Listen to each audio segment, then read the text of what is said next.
ערב טוב ליושב ראש הפועל בת ים וסגן ראש עיריית בת ים, ויקטור טל. אהלן ויקטור, ערב טוב. אהלן. מה שלומך? בסדר. מה שלום הקבוצה? איזה קבוצה? בנים, בנות? אנחנו מדברים רק על הבנות. הפועל בת ים, קבוצה שבסך הכל נבנתה לקראת העונה הזו. הבאתם את ז'ני ליפשין, מאמן ותיק ומנוסה בישראל.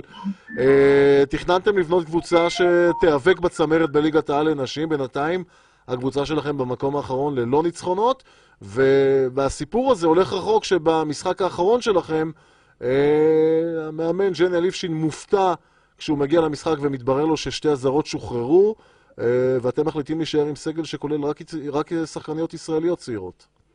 כל מה שאמרת אמת ויציב. עכשיו, אנחנו השנה, שהתקציבים לענף הכדורעף, אתה יודע שהם דלים מאוד. עיריית בת ים, גם עירייה לא עשירה, אבל באמת עושה מאמץ להשקיע בענף הזה מה שהיא יכולה.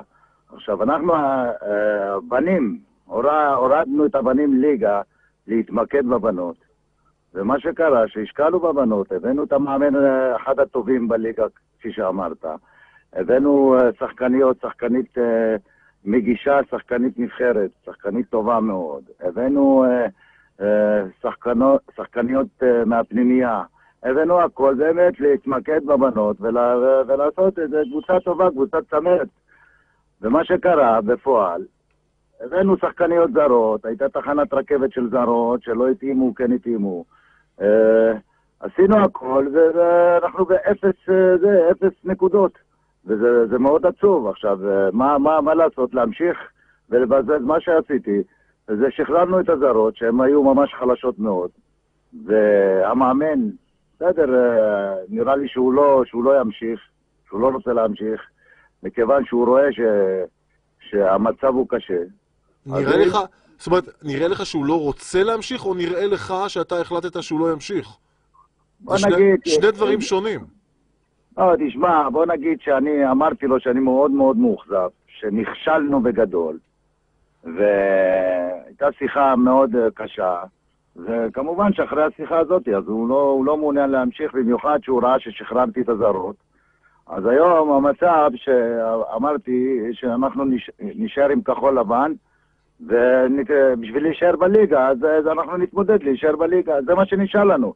מקום רביעי, זה רחוק מאוד, מקום חמישי גם יתרחק, אז מה נשאר? המקום השישי. אז מה, יכול להיות מה שאתה אומר יכול להיות, אתה יודע, נגמור את העונה הזו, גם אם לא ננצח כל העונה, נערך לקראת העונה הבאה, אם יהיה לנו תקציב, במילא איגוד הכדורעף יבקש מאיתנו להישאר בליגה, נוכל להישאר בליגה, נבנה קבוצה מחדש.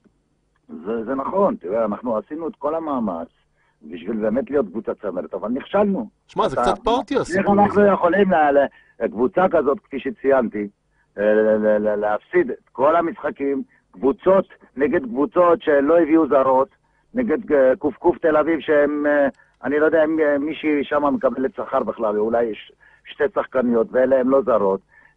כפר סבא ששיחקנו מולה, יש להם עולה חדשה אחת, אלה הם זרות. אבן יהודה, נדמה לי שיש להם רק את הזרה האמריקאית שהייתה שנה שעברה בבת ים. אז כל זה, ואנחנו נמשיך ולהשתולל ולהשקיע, ואנחנו לא מנצחים.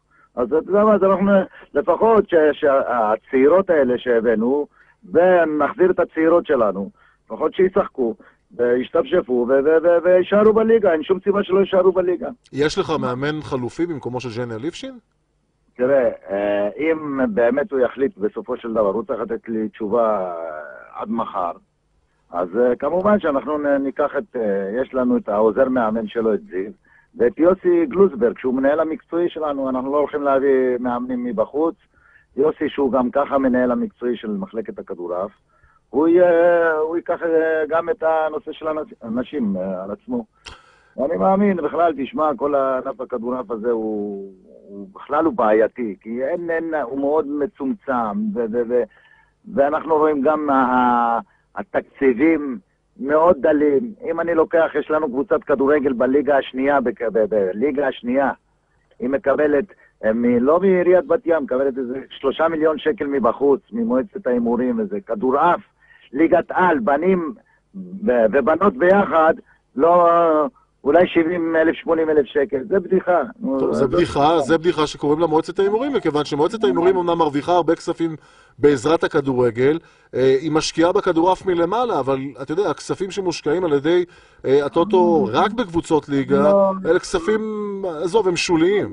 לא רוצה להאשים אף אחד, אבל ענף הכדורעף מאוד מאוד דעך בשנים האחרונות. זה לא השנים, בוא אני אתן לך, אני הייתי יושב ראש הפועל בת ים, בזמן אליפויות המדינה, בנים, בנות שלקחנו בסיטונות אליפויות.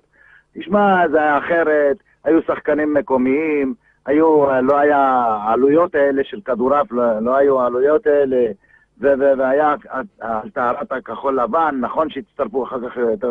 כן, אבל הכדורעף השתנה כמו כל הספורט בישראל, בסופו של דבר. אבל הכל דח, ותשמע, ואתה לא יכול להביא היום מאות אלפי שקלים מעיריית בת ים, וגם אין התעניינות.